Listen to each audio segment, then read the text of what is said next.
Thank you so much, Paul, for being here and for joining me on today's episode. Paul Wolfe, thank you. I am so excited to talk to you. I am so excited to talk about your book, Human Beings First. This is actually my second copy. I generously gifted one to someone on a flight recently. Oh, I love the fact there's pen and Post-it notes in it as Yes. well. And Thanks for there's having. highlights everywhere. Yes, I'm so excited to talk to you. And one of the things that I should mention is that you exemplify these 8 principles that you talk about with empathetic and expressive leadership. And I noticed that the first time we met. We had met at a SHRM conference. I was sitting alone.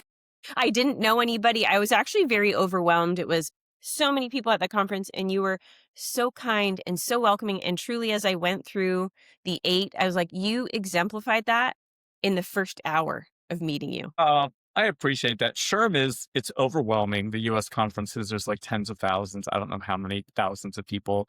And and I think you and I may have talked about this. I think I'm an ambivert. So I'm typically an introvert, like stick to myself, the people that I know. But at conferences or speaking gigs, I know that I have to like get out of my shell. And so like I sat down that evening and I'm like, all right, I have to at least talk to one other person. And I didn't know anybody in the hotel that we were like, if we met in. And I ended up talking to you and I talked to another group of people. And like I made like 3 or 4 connections just sitting there that night. But the 2 days after I got back from SHRM, I like had to sleep. I needed to Yeah. recharge.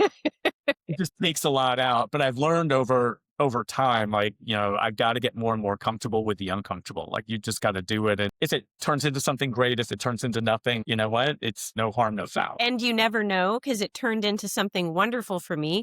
The introduction of the book, the introduction of a friendship with you. So yes, I'm grateful for your forcing yourself to connect. So Absolutely. thank you, Absolutely. Paul. Yeah. So on the book, I loved it. I can see why you wrote it, given that you embody it.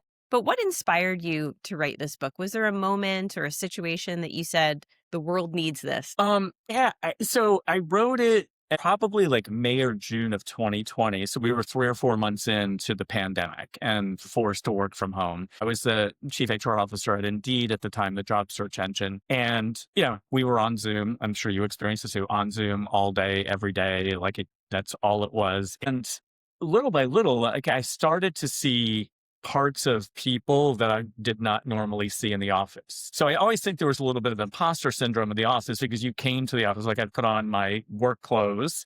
I came and I sat at my desk and my desk had, a picture of my husband, dogs, and people got a little taste, but it wasn't like all. And it's terrible now because I told you before, we're in the process of moving, hence the gray wall behind me. Like usually there's stuff on it. There was one, I was doing a multi-skip level with an HR coordinator.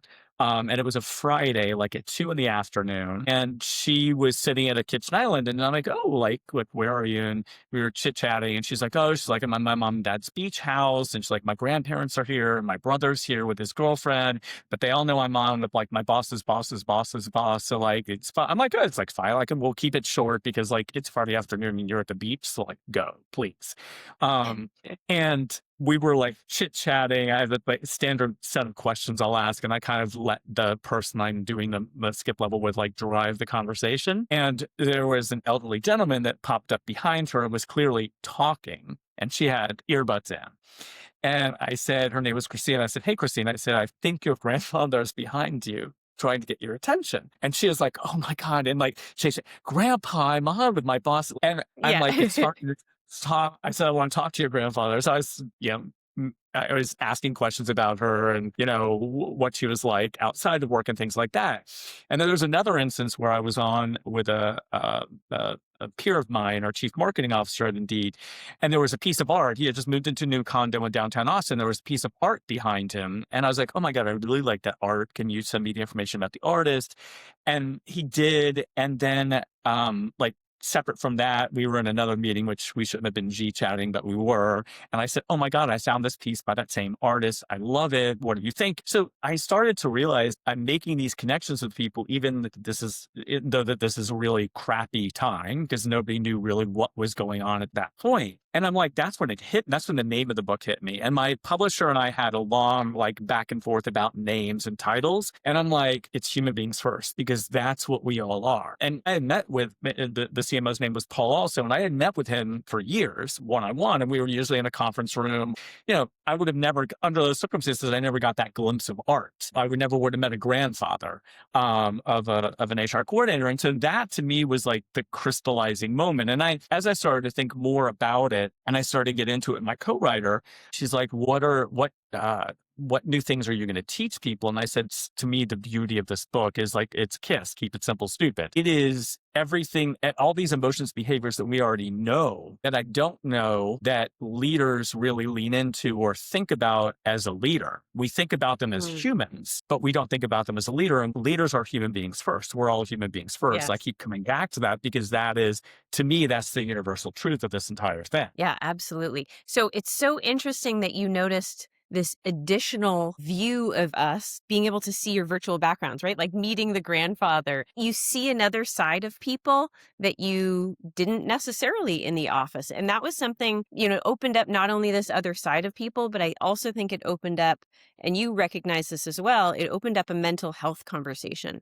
Because I know myself, when I was managing and leading a very large team, most of my team was men, I was really struggling with the idea that I wasn't perfect. And I think that's what opened up in terms of my mental health. Was I would have my son was 6 at the time. And I remember being on a meeting where, there's 150 people in wealth management. I'm leading the meeting. My son yells, like, I've pooped my pants. And I'm, kind of losing it. And so I'm like running and I got a text message. I came back and someone said, you're not on mute. And I that full on conversation with my son, and it was horrifying. But I That's had funny. so many texts and emails in response of being like, oh my gosh, you're real. Oh my gosh, you're a human. It opened up this amazing conversation. Things have maybe shifted now, or I'd love to get your perspective on, now that we've gone back to being in the office, things have changed, obviously, politically. Do you think that mental health is still as prioritized as maybe it was during COVID? I don't think so. I think the pendulum has swung so many times since COVID. I mean, it was clearly an employee world during COVID because it was all, at least for us at Indeed, it was all about how to protect our employees. And that kind of overarching principle made it very simple to make decisions. So and one of our values was being data driven. And I would get some flack early on about, I'm the one that made, or it was our COO and I who sat on a Zoom and said, February the 28th, we're closing the offices on March the 3rd. This is before most companies had even Yes, that was early. that route. And some when we made that announcement, I got some flack from people. Look, where's the data that supports your decision? Like, there's no data. If you have data, share it, because we have a medical advisor, but there's no data. And then it turned into, how can we help people? The thing to me is you don't know what you don't know. And you don't know what you haven't lived. And so like the one really surprising thing to me was I got a ping from an HR business partner in APAC who said, I had an employee come to me, this is after like a couple of weeks of working from home, being forced to work from home, because it's not the same as working from home. Like, we had a pandemic in the US, we had a contentious presidential election, there was racial unrest, injustice, there was everything going on at the same time, economic uncertainty. And she said, I had an employee reach out to me and she told me that she's in an abusive relationship and her refuge was going to the office every single day. Can we let her go to the office?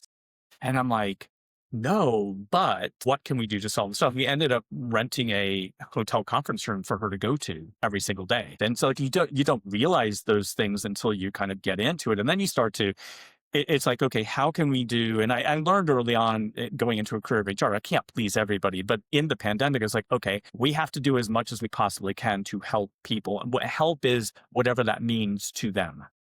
Could be as simple, we're going to send you, typical tech company, there was lots of snacks and food involved in our offices, and people were a little upset that they weren't getting that. So like we were sending out snack boxes, and that may be helping for some people. To this other employee, it was getting her a safe space to work in every single day, and we ultimately got her just a room at the hotel and just stay there. I think that there's such a it's such a different world right now. There's the political environment, which I don't want to get into politics, but there's a lot. And I think there are companies that mental health is still a priority and thinking about the well-being of their employees in the most like kind of 360 way, not just medical and financial, but every type of wellness. I think a lot of companies have dropped it like a hot potato. I think a lot of companies and CEOs and leadership teams are forcing people back into a paradigm that existed before the pandemic. Jamie Dimon and JP Morgan Chase, they built this $3 billion mecca in Midtown Manhattan, and their employees are required to be in the office 5 days a week again. Why? Is it because you built a trophy to yourself and you're upset that nobody's using the office or there? And, it's not a dig at him, but it is that old paradigm of, and so if you go back to pre-pandemic, was mental health at the top of every organization's priority list? Likely not. And I think we've kind of sadly gone back to pre-pandemic ways. And I don't the pandemic was a shit show. Like, let's be realistic about it, whether it was just living it personally or, not knowing when I could leave my house or trying to get groceries delivered or, just making sure I left this room because it was like 16 hours a day in this room. To we have a business to run, we have employees to take care of, what's happening with revenue. Like there's all of that external upon it as well. And then I started to look at it like, okay, what are the good things you can take through? What are these little silver threads that you can take through the pandemic to the other side? And one of them is flexibility, like letting people that perform their job do it where it makes most sense for them and is most beneficial for them.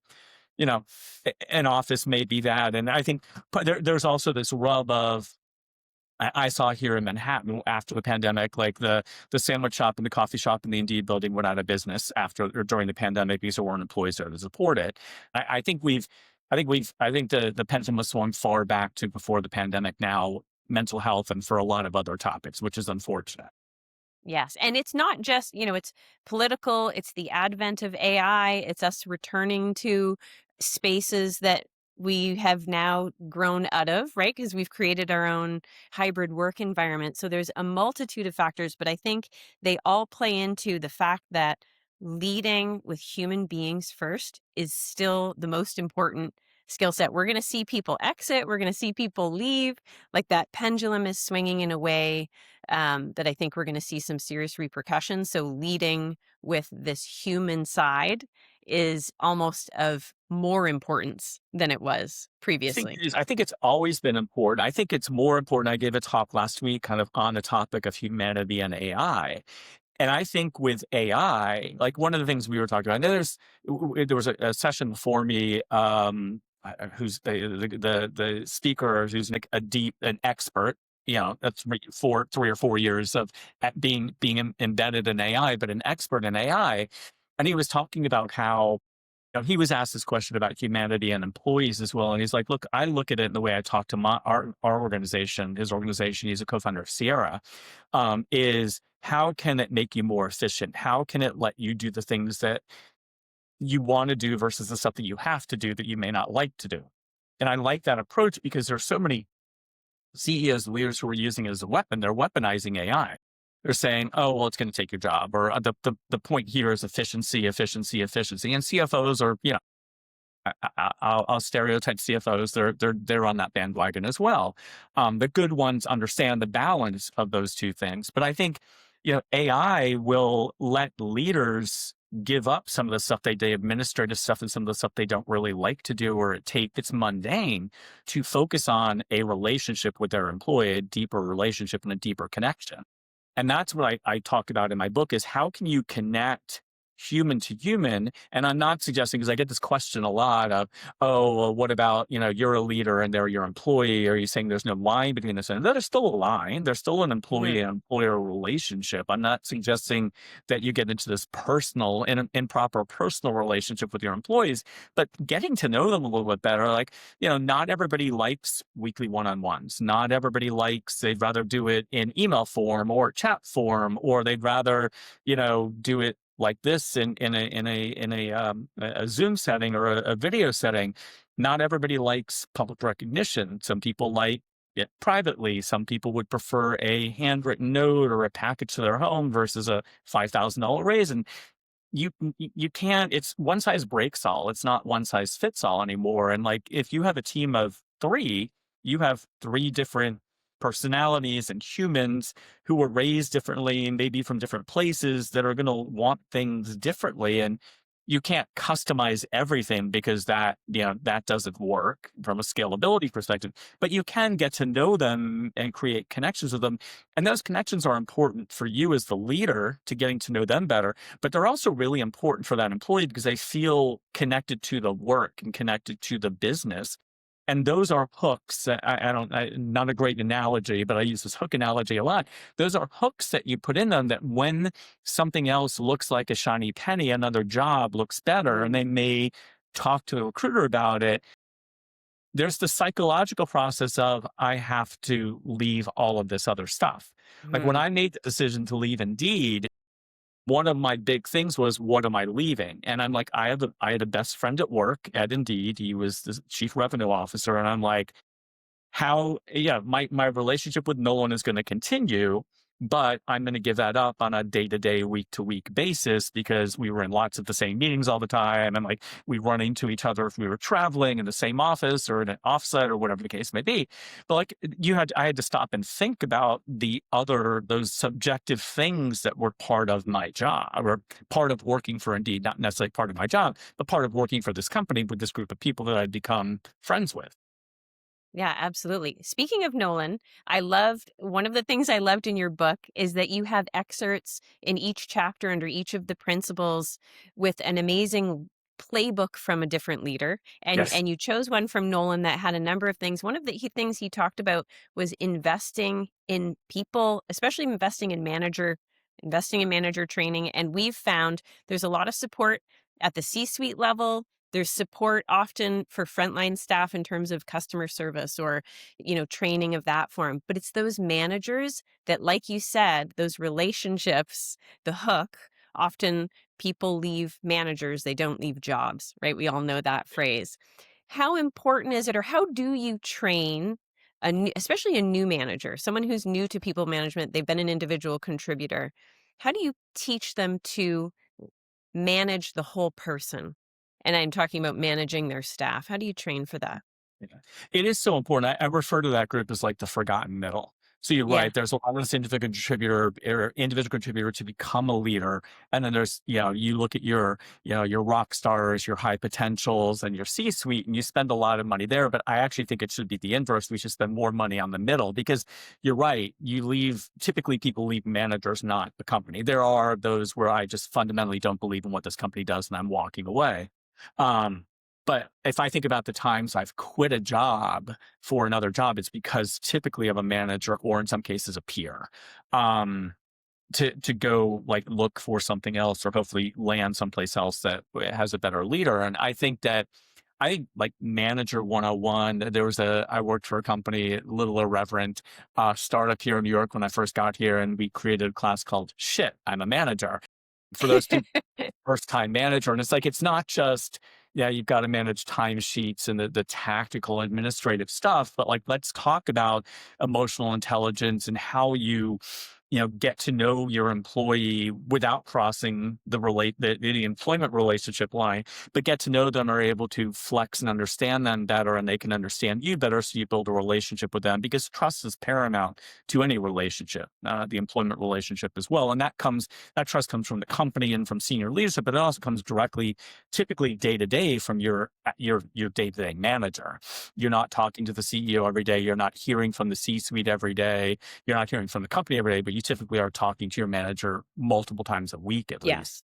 And so I think that's so important in helping people understand that there is, you know, everybody's got a leadership type or personality type, and there are plenty of good instruments out there to understand that. I think that's part of it, is just understanding who you are and why you are who you are, and then how that relates to, person A on your team, person B on your team, person C on your team, because not everybody's going to like who you are. And so you're going to have those times where it is harder because there are attributes or behaviors that you have or they have that clash. Everybody learns differently. There are auditory learners, there are visual learners, um eh, uh, I am I think try it myself and I'll figure it Yeah. out. And I don't read directions.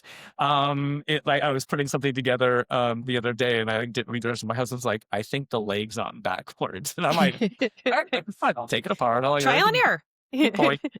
But so people learn differently, and I think you build relationships differently. But I think my advice to any organization is don't forget these people, because they are the front lines. And if somebody's going to leave, they're going to leave because of these people. And I don't mean that to be completely negative. They're also going to stay because of these people. Totally. So Yes, they're going to investing drive performance because of those people. They're going to make connections. Yeah. the fancy offsite every like 8 weeks or onsite in today's world. Probably not, because those are really expensive because they're your highest paid employees. Like take some of that and pour it back into teaching and helping develop the forgotten middle or the frozen middle that so many companies forget about. Absolutely. That's what we are passionate about at Plum, is turning those middle managers into high performing leaders in a non-traditional format. And one of the things you mentioned, Paul, both in just what you were speaking about in terms of managers, but also there's a whole chapter dedicated to it. And I think it is fundamental, is trust, right? You can't give feedback. You can't build psychological safety if you don't have trust. Tell me more about trust, and how does a leader or a manager quickly, because it is something that takes time, like if you're trying to get up to speed, what's some tips or tricks that they can do to develop trust more quickly with their peers and with their colleagues and team? Yeah, I mean, trust is part of psychological safety. Like you got to build that foundation. And I think psychological safety is the key to all of it. I think it's simple way to build trust is a leader just simply saying, you know what, I don't know the answer to this question. Like, why don't we brainstorm a little bit and try and figure this out together? Or shit, I made a mistake. And there's this, I think leaders for a long time have been taught to be imposters. And I Totally. go back, use, I'll Perfect, use, perfect, perfect, right? We're taught to be perfect. We're taught to have all the answers. We're taught, that's yes.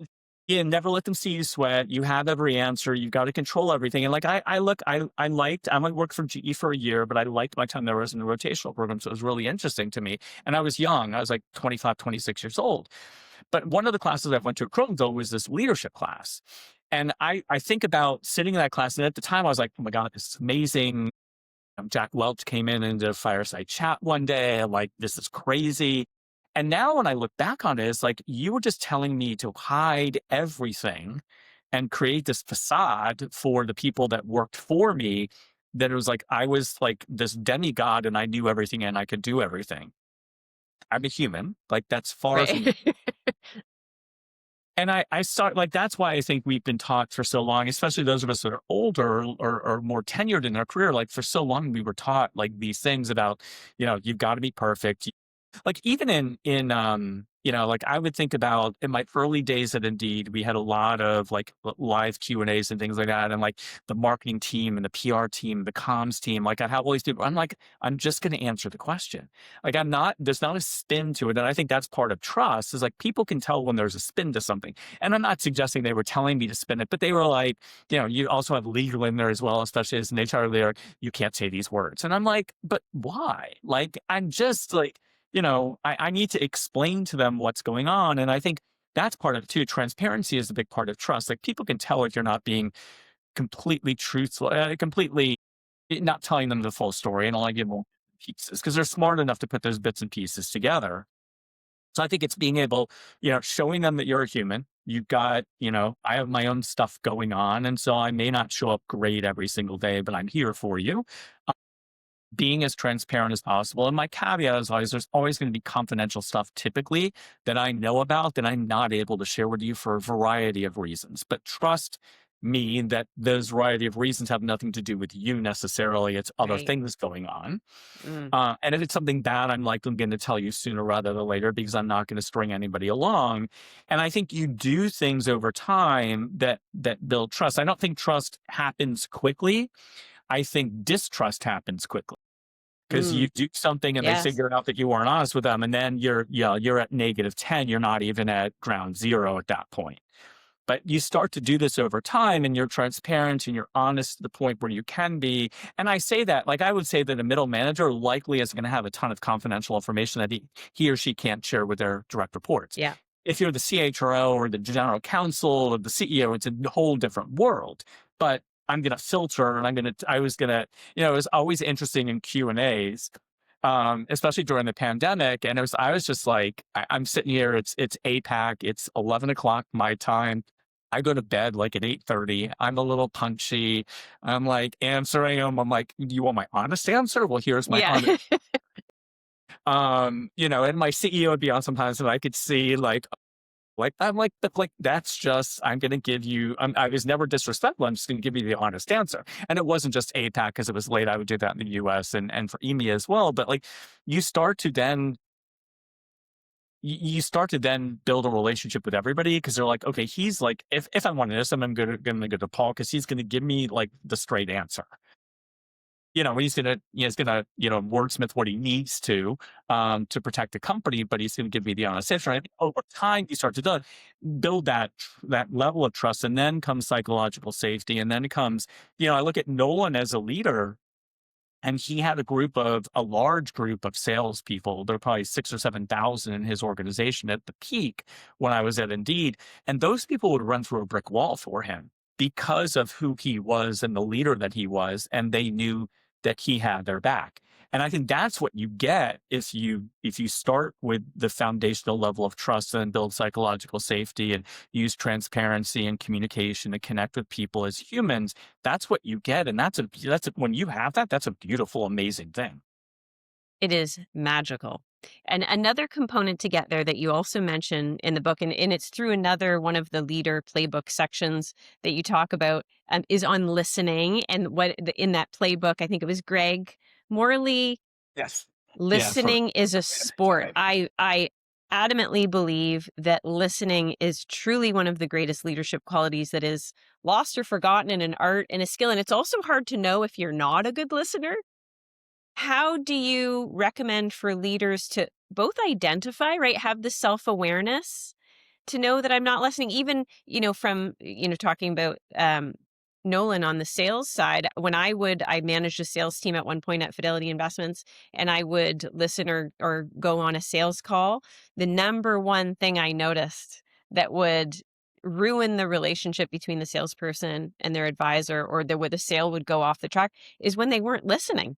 They went in with one product. The advisor or the client had opened up an opportunity to another. I could go on and on about how important I think listening is, but what's your take on how to build that, both in themselves or also if you identify it in a leader that you're working with? Yeah. So I think the first thing is put these down Yeah. to the side. I have it here because it's charging, but I'm not looking Yeah. at it. Like, look, I think listening is this lost art, and it's an art. Yes. It is not a science. There's science to it. There's subjectivity to it. But like, I think it's just putting and there's so much noise. And I think that's one of the great things about living in 2025. I've got AI, I've got ChatGPT, I have a bunch of other tools I can use. I have a massive computer that's in my pocket every single day, and I can get all these answers to things that, if I think about when I went to college, like I had to go to the library and pull books off of Yes. shelves and do research, and then God forbid use a typewriter to type term paper. Yeah. And if I screwed up a page, I had to go back and redo the whole thing. It wasn't saved on a disk or to the cloud in today's world. But like, I think technology has taken over lives, and I think your comment about being on a sales call, like I think that if you go into it like, well, here's what I'm going to do, like that typically doesn't work Yes. because you don't know what's coming at you from the other side, whether it be I'll give you the most extreme example. I would watch HR business partners and managers like, okay, we're going to have the meeting. That's the meeting about firing so and so, and here's what's going to happen. And they would like lay this thing out, and I'd be like, that's not how it works. And I'm like, I also like, I'll be getting this every once in a while. And like HR people, I think are trained. I don't know where this comes from. Churn, maybe about like, oh, you've got to turn their access off at like 2 minutes into the meeting and blah, Right. blah, blah, blah, blah, blah. And I'm like, you turn their access off. They're not a criminal. Like, unless you're firing them for a criminal act, like, which is like 1% of what Rare. Right. do your Yeah. career, they're not a criminal. Don't treat them like a criminal. This is you're making a business decision and you are impacting their lives and their livelihood. And you have to take that into consideration. And so I think it's so important to be open to hearing, listening to what somebody is saying and reacting in the moment. And I think some people get freaked out by that because, again, I think there's this, especially leaders, there's this assumption of that you have all the answers and you don't. Like, I'd be in a one-on-one with somebody, I'd be listening and be like, I'm like, what system are you talking about? They're like, you haven't heard. I'm like, I don't know anything. I don't know what you're talking about. What am I supposed to be using it for? Like, what's going on? Like, what am I missing? Things like that. And I think people are scared to do that because they feel they're being judged. And I think judgment is part of it as well. There's a quote that I love that gets attributed to Walt Whitman, but he did not. It should not be attributed to him. It's anonymous, but it's be curious, not judgmental. And I think it is such a powerful thing. And it's like, I shouldn't judge a book by its cover, pun or no pun intended. I shouldn't judge a person by the way they look, they dress, or if they're different than me or the same as me. And I think we should go into like conversations with that too. And like, let me listen to what you're saying and let me respond in kind. And I said, I think the other thing that leaders don't realize, like, it's okay to say, you know what, I don't know enough about that to give you my opinion or an answer. Let me do some research and get back to you. The thing about it is you have to get back to them because then if not, you're eroding trust. So I think listening is just so important. And I think it doesn't cost anything.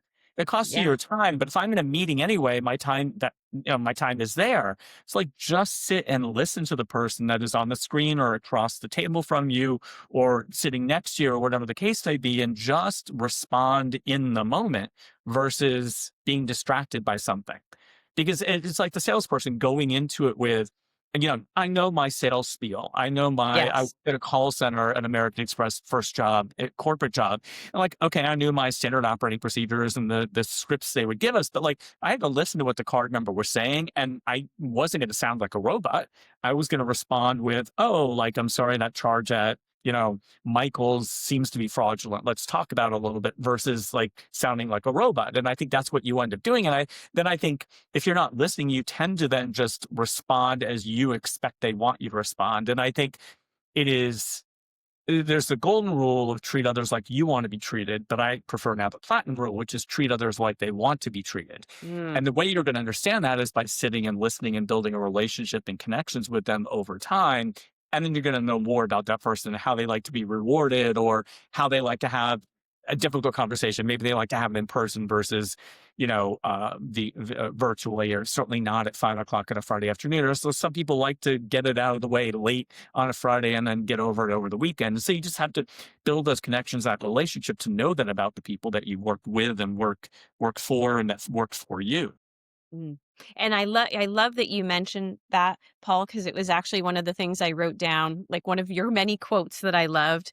When you would go into a firing, if this was me, how would I want to be treated? I think we forget as leaders, especially when we're going in, like they're not criminals. Again, other than the one like very small percentage, and changing that humanity. Also going into conversations not so scripted or prepared. Like there's a certain balance that we're saying of course, be prepared, know your shit, but like don't go in so scripted that it's not a dialogue, that it's so one-sided.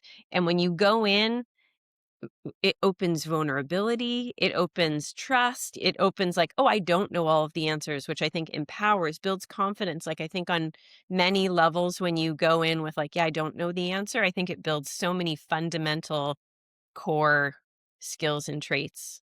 of No, it others. does. And like the firing example is like that's the worst, in my opinion. Yeah. From an HR a leader perspective, that's the worst that you're going to have to do. And I would always like people are like, how do you get comfortable with it? I'm like, I don't know. If I get comfortable with firing somebody, then I shouldn't like I should tap out. Yeah. Because you always have the pit in your stomach, like I'm negatively impacting somebody, whether it's a performance issue, a reduction in force, just this is not working and we both see it. And it's a bad relationship and somebody has to break up or whatever the case, or somebody did something criminally. It's still you're negatively impacting a person. And I would go into these like not sleeping well the night before, like not knowing what's coming at the meeting, like, oh God, I just like don't want to do this, but I have to do it. And, I would go through, I'd have the conversation and I would always add to the conversation, look, this sucks. I get it. My job now is turned into how can I make this as easy as possible on you?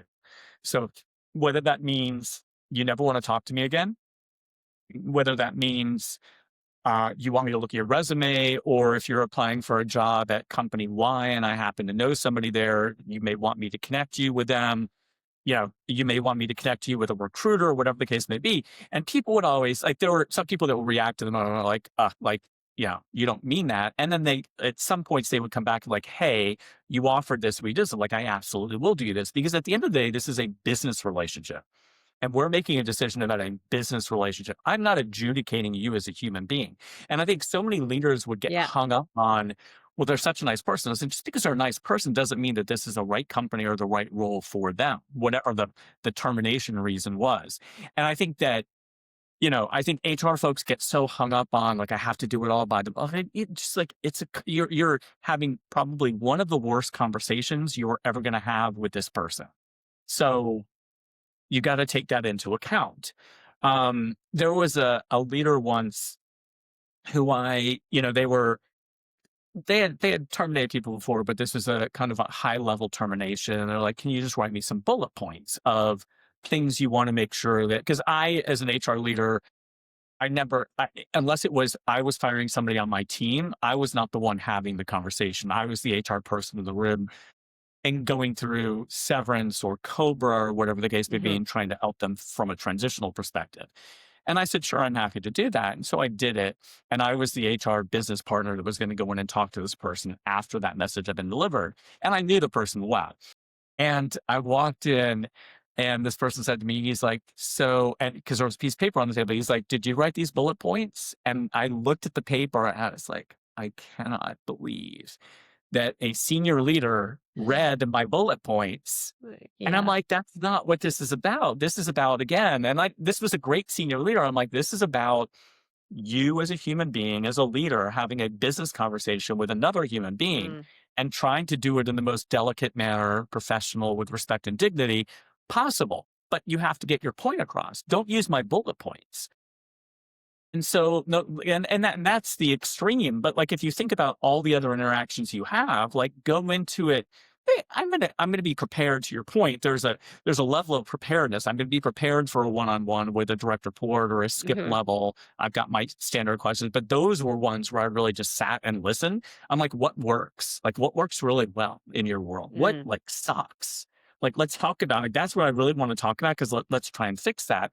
And you've got to lean in and listen. You've got to respond in kind. And if you go in like with this prescribed way of, I'm going to do this, you're not following it, be curious, not judgmental. You're just going in with, I'm going to tell you what box you're going to sit in and like that, or what box you have to work in or what you have to do. Like, that's not it. That's not solving problems. That's not building relationships. That's not leading a team that people want to be a part of. Yeah. Yeah. Another important skill there, Paul, and you talk about EQ, or EQ or EI, right? Emotional intelligence. You talk about IQ, intellectual intelligence, or the intellectual quotient. You've also coined a new one that I love, is the CQ.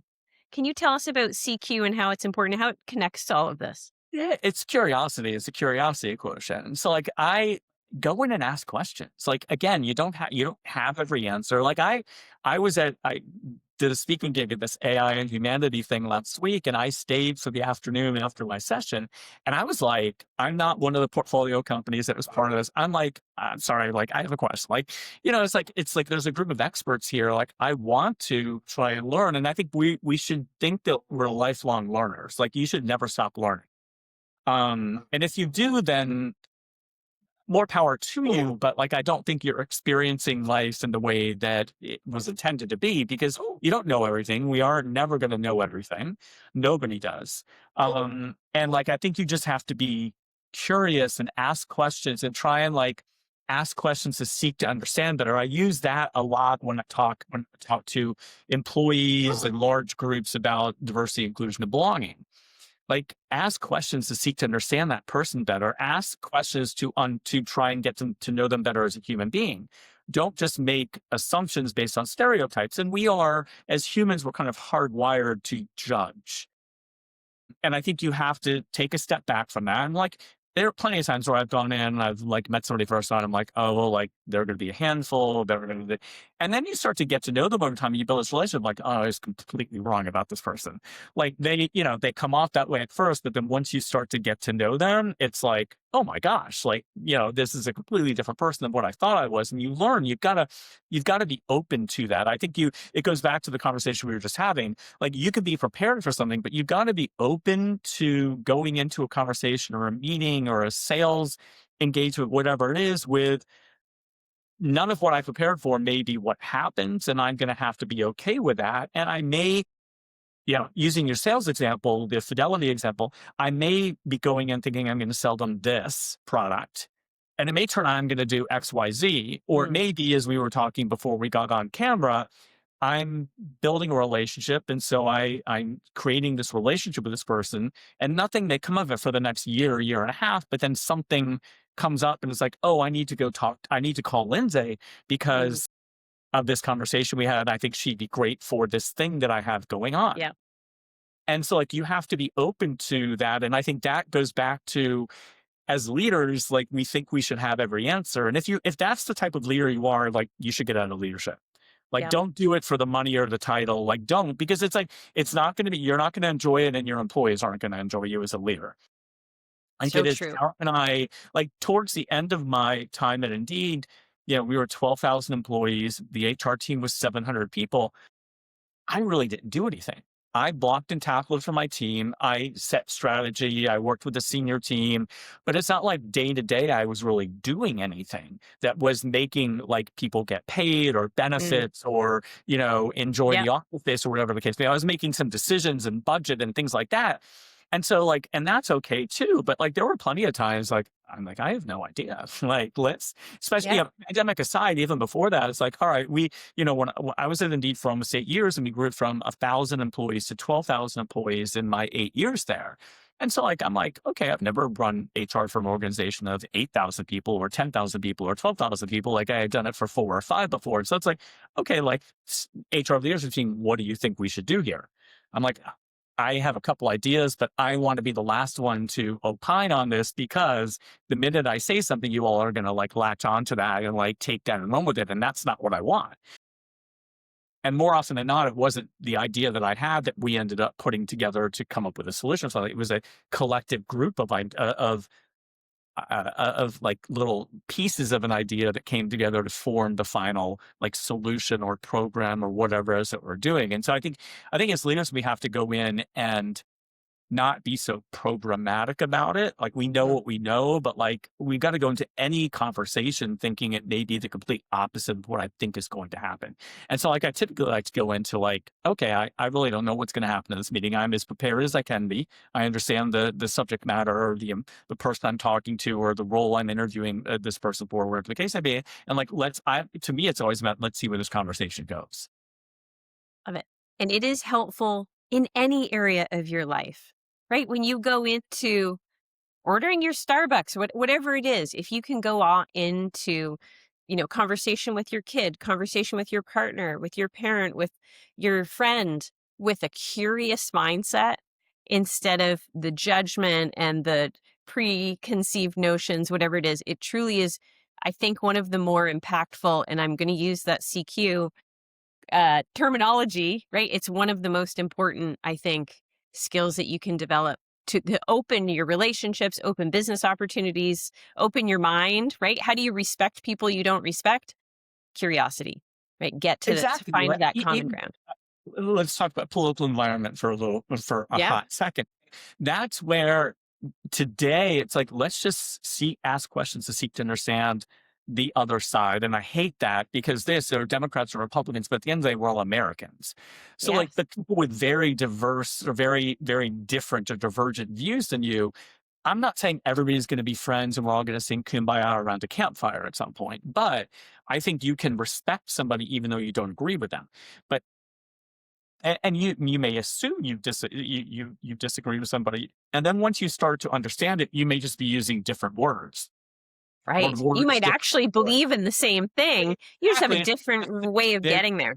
they're saying it differently than you are, that you're used to, or whatever the case may be, or you're saying it differently than they're used to, or whatever the case may be. And so like it's just like I think the world would be so much better if they'd read the book and just like, I'm gonna look at this and I'm gonna be curious, not judgmental.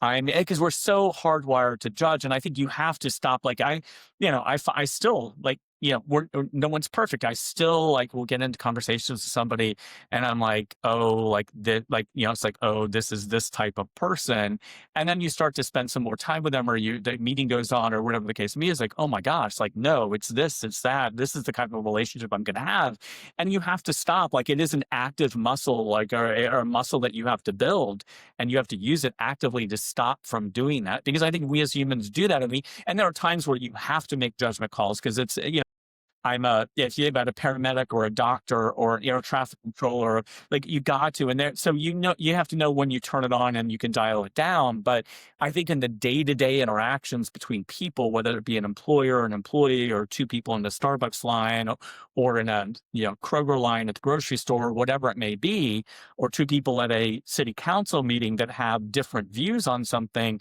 it's just be respectful at the end of the day. Even though you don't agree, like that's why the world like is a beautiful place. That's why the world goes round, because there are disagreements and there are people that agree, and we have different perspectives on things, and it should make things so much better. And I think politically right now it's not. Yeah, absolutely. So I hate to ask you this question because it feels like choosing a favorite dog. But if you had to choose one of the out of the 8 principles, which one would you choose as the most important that leader or manager should focus on? So which of the practices or Mm. principles? I think because it's nearest to my heart. It's share more of yourself. And I think there's a very wide net to that leadership commitment that I talk about in the book. I use an example in that section of the book that's very extreme about how I shared with 10,000 employees my mental health challenges during COVID. Um, I'm not suggesting people should run out and write an email to 10,000 people that they work with about their OCD and how it was manifesting itself differently during the pandemic. But I did that, and not really. The reason I did, people are like, why did you do that? Honestly, the reason I did it is because I had employees on my HR team coming to me saying, hey, is everything okay? Because so-and-so was in a meeting with you, and they said you were a little like less engaged than usual. And then people start, without information, people go to deep, dark places. And it was during the pandemic. And so people were coming back to my team saying, oh, I think there are going to be layoffs because Paul was really quiet in this meeting, or Paul did this in this meeting. And I'm like, I had enough people that came to me and said that. I'm like, that has nothing, like you guys are like going down such a dark rabbit hole.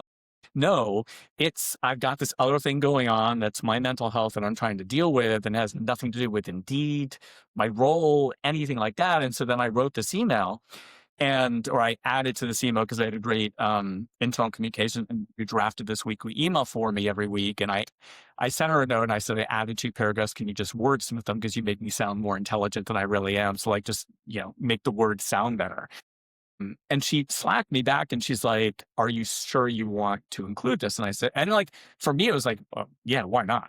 Mm, And now, hindsight's always 2020. Now I'm like, I understand why she asked that question. And this note goes out, and then I have, I'm also an inbox zero kind of person. My husband, Very I can't look jealous. at his phone because he has so many Is there missed, a like, comma? Is there a comma? oh, there's like 5 digits, and I'm like, I and it gives me anxiety. Like, I can't, like, I gotta, like, and so I was at and, like, this email went out on Thursday morning like it normally would in August of 2020. Mm, like, that afternoon, I oddly had a 30-minute break between crazy everything was Zoom all day, and I had a break. I'm like, "Oh my gosh, this is amazing." So I'm like, "All right, 15 minutes, I'm gonna go through email, see what's there. 15 minutes, I'm gonna take the dogs outside and, like, touch grass and play with the dogs in the sun for a little bit." And I, like, open my inbox, I have, like, 482 unread emails. Like, I'm like, in my mind, I'm like, something catastrophic has happened and Yeah. no one thought to call me. They're just all emailing me. So then I go in and I look and it's all, the subject line. And the subject line for my weekly email was Paul's weekly email. Such a unique, wonderful name. And it was like RE Paul's weekly email. And I'm like, spelled somebody's name wrong. He's named an office. Like we referred to an office in the wrong way because we would get all that, like, in good. And then I started to like, I opened the first one and they're like, oh my God, I have OCD as well. And here's what's happening for me. And then I'm like, that's interesting that that person said that. And I did not connect the dots. And I started to read like a bunch of them, like, oh, like these are comments back to me from this thing that I put in this email. And it was a couple days later where I was doing a focus group with a group of London based employees, UK based employees. Which I did all through my career as a CHRO. I always do focus groups because I think that's how you build relationships with people that you don't normally work with, Mhm. and you just get really good information, especially as an HR leader. I was getting ready to get started, and she's like, "Do you mind if I say something first?" I'm like, "No, go ahead." She's like, "I need to say thank you," and I was like, "I also can't play poker." I'm like, "Why are you thanking me? Like somebody on my team did something, so I need to know Yeah. what you're thanking me, so I can go thank that person or tell them that you thanked them." And then she's like, "You have no idea, do you?" And I'm like, "No." And she's like, "Your email just taught us all that you're like you and the C-suite are like everybody else that works here." And I'm like, "Yeah, we're all the same. I just have a different title." I'm like, I have to be on camera more than everybody else, but that's just the way it goes. And so I think it's that's share more of yourself is I think if we did a little bit of that, again, not to that extreme example, but if we did a little bit more of that, you just start to think about the deeper connections you make with people at work, in your personal life, in your family life, random people that you meet in Starbucks or, walking Or down this or at a SHRM conference. or the Stern conference, sitting at a bar. Yeah. I'm like, all right, I'm gonna talk to this person to the left of me because you're sitting to the left of me. And I'm like, all right, like, let's see. And if she Mm. doesn't want to engage, we won't engage. It's fine. But we ended up having a great conversation and now we have a friendship. So, like, you never know what could come out of a simple, like, hey, like, are you here for SHRM? Mm. What do you do? Kind of Yeah, question. and just opening yourself, Paul. I love that. And it's, I think, a great lesson to everyone because it does hit on everything. So my last part, and thank you for bearing with me. My last part is the lightning round where I'm going to ask you a couple questions off the top of your head. What This makes comes me the most first? nervous, just so you know. You can pass. You can pass. There's No, no right or wrong answer. My first one is I'm really into habits and routines. Do you have a habit or routine that you do daily or almost daily that keeps you grounded? I think it's so I love my husband a lot. He travels a lot. I don't travel as much anymore. So he's like been gone for 11 days. I think it's spending time with my dogs and like just Yeah. and not we have three and not collectively because collectively they're fine, but like also individually. I guess I think parents of children have to do that as well when you have more than one. But like they all have their own little unique personalities, and you get into this routine with them each day, and it's just like dogs are amazing. They're unconditional love, no matter what you Mhm. do or how you're feeling or what you look like. They're side of where you are, how much you make, or how what your title is, it doesn't really make a difference. Everybody is the same to them. So I think that for me is like my like I've got other like I'll sit down and I try not to watch the news too much these days, but I'll sit down and watch like CNBC later in the day if I'm reading the New York Times or something, trying to catch up on what's going on. It's like I have my little rituals, and it just if the day if that doesn't happen today, I feel like I've missed something and I want to keep up with something. Mm, But the dogs, like the connection with dogs, and I would think like humans as well. Like I shouldn't say my book is called Human Beings First, but like humans as well. Like just catching up with people. Like I have a very good high school friend, and we've seen each other a couple times in the last couple of years in person, and like I owe her a call to like just catch up in general because we're moving. Her son just got married, and I'm like, I have her on my calendar this week. I've just got to ping her to like catch up with her. So I think it's just making time to nurture kind of any type of relationship mm, that you have. it's great. So besides Human Beings First, and besides this podcast, what is a book, a podcast, a show that you're into these days that's inspiring you? So I have been off the book and podcasting for a while. I've like kind of like I get Totally, into I it. do It's too. Yep. like so much into it. It's like I can't remember what came from what. Yep. Which is good. The morning show is my secret little pleasure right now. It was funny during the pandemic and leading up to the pandemic, it was reality TV. And my husband he's like, you don't tell people that you watch reality TV. And I'm like, why not? Like it is nonsensical. I don't have to think. It is entertainment, good or bad. It takes your mind off something, but I really don't have to devote a lot of time to it. To me, and I think it's because maybe because I live in New York and I've worked in Manhattan for a number of years, but then I worked in the publishing industry at Condé Nast. So you kind of understand that media world in New York, and it is its own little world. And I think the acting is really good. I love everybody that's in it. And so I've really gotten to that. The other show that I like that is coming back out of hiatus is Mayor of Kingstown with Jeremy Renner. And this season, Edie Falco is part of the cast, and I adored her in The Ooh. Sopranos. I didn't watch The Sopranos until the beginning of the pandemic. Like I was like 10 years after it came out, but like I was like, this is like, I Mm, would binge like 4 or 5 episodes a night. I was just totally. So the morning show and Mayor of Kingstown when it comes back, I think later. I think it may have already come back or beginning of November are my two kind of like go tos right now. mm. So if we were to talk to Paul at the beginning of your career, what advice would you give to yourself, Paul? What would you give to your younger self starting out in your career? You're not for everybody. It's so funny I say that because I just want a t-shirt that says that. And I don't mean that in a bad way. It's just like, I guess I went into it, especially I moved from leading customer service to leading HR. I didn't grow up in HR. And, I quickly learned when I became the head of HR for City Search, which was a dot-com company in like late 90s, early 2000s, that you can't please everybody. And like, I can't morph myself into something everybody's going to like. It is what it is. I am who I am. You are who you are. Everybody is who they are. I like, okay, how can we best get along? And it kind of goes back to what I alluded before. Like, not everybody is going to walk out of every like employment relationship being friends, and that's okay. This is like, I'm not friends with everybody that I meet or that I know. Like, and I also have different levels of friends. Like I have my best friends and I have acquaintances and like, professional friends and personal friends and things like that. And so I think it's like, you can't beat yourself up. You can't beat everything to everybody.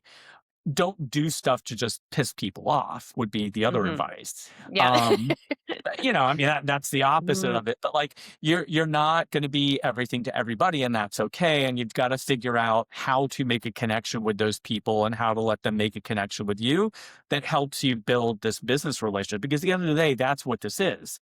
An employment, or, a leader-employee relationship is a business relationship, and there's humanity to it, but you don't have to be best friends. And in most cases, you shouldn't be best friends. yeah. And it makes when you hear, oh, no, okay. When someone, it makes that all okay, great. That's no problem. It's nothing wrong with you, nothing wrong with me. It just humanizes it a little bit more. Do Absolutely. you have a favorite quote Be that you curious, live not by? judgmental. Yeah. Be Good. curious, not judgmental. I don't, again, it's not attributable because nobody I've done that. I went down a rabbit hole. Like like at first I referred to Walt Whitman and then I was like reading something like, oh, I need to go do my diligence here.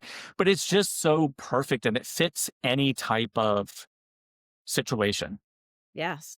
Like just ask questions to seek to understand a little bit better. And you don't have to like it or them or the situation or whatever it is, but like just understand a little bit rather than just judge it. Like the wall goes up and you've made a judgment about somebody or something or some company or whatever the case may be. When I always say when you feel yourself, you get that physical reaction where someone's like, I'm saying yes, you're saying no. You feel it coming, ask a question, right? It just opens it up. It gives yourself a beat to be able to compose yourself and also opens the door to Well, yeah. further So it's simple. dialogue. Like Yeah. if you're getting to the point where like I just fundamentally don't agree, it's like, okay, well, tell me why you believe that, or like help me Yeah. understand this Yes. aspect of this better. And again, doesn't mean you're going to change my opinion, but I'll have a better perspective. It's all about perspective because my perception of you or a situation is my reality, but I have to do my best at building the broadest perspective possible about any relationship, situation, or whatever the case may be to especially as leader to make hopefully the best decision or a good decision. Doesn't always have to be the best. There were plenty of times in leadership roles that I had where I had an opinion because of 50 other things that had happened that led me to that opinion. And then you were in a new situation with a new group of people and like, oh, like didn't work out the same way. Let's try and figure out why. And now I'm more open to, having more flexibility on this type of whatever the situation was. But I think you got to be curious, like never stop learning and just ask questions. There's nothing wrong. Ask questions respectfully. And just Your don't be an tone ass. matters in the way you ask a question. Don't be asking questions. Like, be respectful, but just ask questions so you can better educate yourself and you can continue to learn and be a better person at the end of the day. All right. My last question, and this one's a tough one. How would you define leadership in one word? Empathy. I Great. think it's just, you gotta, it's a business. I've said this a lot. It's a business relationship, but this is a human, two human beings in a business relationship.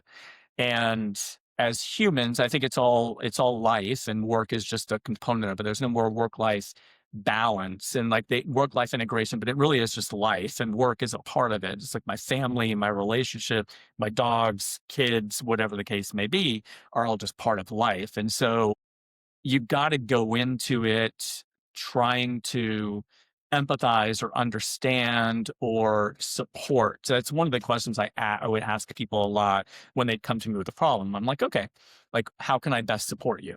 Not what can I do or I'm going to go do this. It's like, how can I best support you? Because I don't know. It goes back to the platinum rule. I want to treat you like you want to be treated, or I want to help you like you want to be helped. I don't want to just assume that you want me to do XYZ because that's what I would want. I would want somebody to do for me. And so I think it's just empathy and listening is a part of that, active listening and just trying to understand what the person is looking for. Great.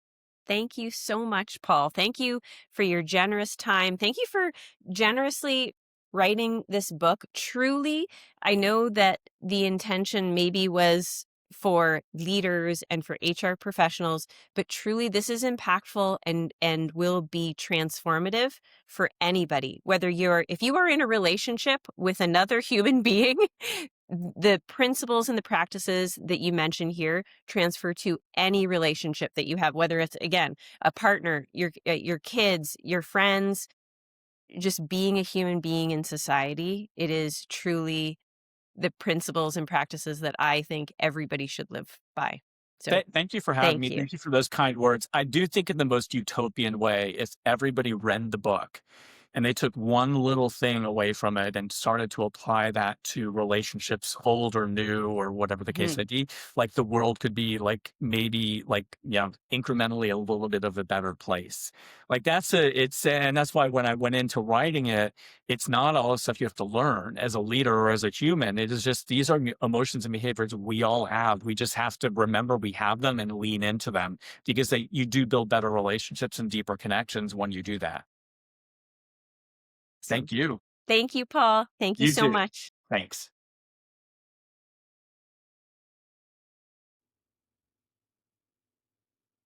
If you've ever found yourself thinking, how do we actually get better as an organization?